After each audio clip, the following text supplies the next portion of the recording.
Good afternoon, everyone. I'm Reshma, representing Anthony Claret School. My question is directed to Sir Ramesh Ramanathan. What is that the education system? Why is that the education system is restricted to the books? Why is that even if the people are educated, they not have been able to bring about a change in their mindset? And another question that was like, what are the possible steps that can be taken by the government, that is to stem the brain drain, where most students of India are opting to continue their further studies abroad, and seeing the systems followed there. That is, when in my own class itself, what I've experienced is, when a teacher scolds us, the students will be like, in US it's not like this. As soon as the teacher scolds us, we call up the cop and the teacher has been arrested. Okay. So the teacher scolding you part, I won't answer because too many teachers are here right now. Huh? So let me answer the first part, which is I think very important and actually related to all the discussions we are having about democracy and so on, right? I think for us to really take value out of anything in our school, we need to think for ourselves. Unfortunately, what's happened is that we have a system where, you know, we have to mug up, what did Aurangzeb do? Okay, page 23, he planted trees on the road, you know.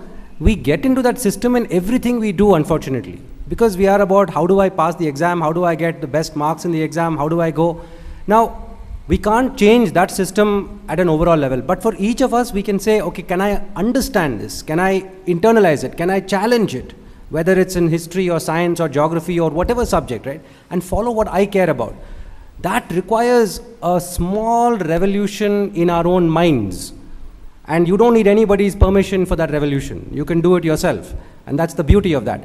So I think that there are, 300-400 of you here today. If each of you thinks like that, go back into your classes, I think you'll see dramatic changes that will happen.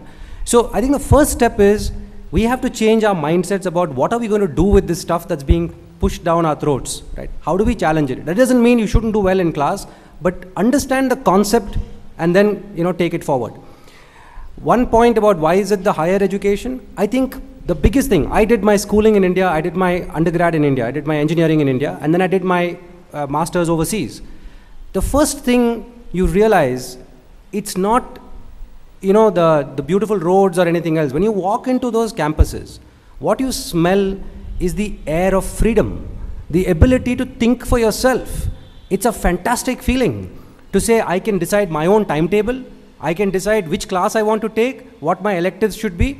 That sense of freedom, which has been dabaofied in us for so many years, once it opens up, it's a fantastic feeling. And if we can get India to have that kind of education, whether it's in our schools or in higher education, Mohan is doing a lot of work on reforming higher education. We can have those kinds of colleges, nobody will leave. One last point before I hand off.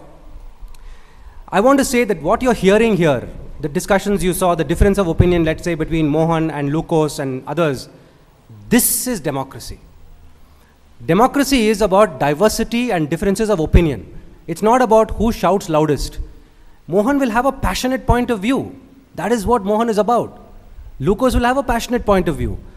In a democracy, how do we hold both these? How do we listen to all these and reach an informed decision so that we can then make the step forward? This will always be about judgments, about listening, and each one of us has the power to do that.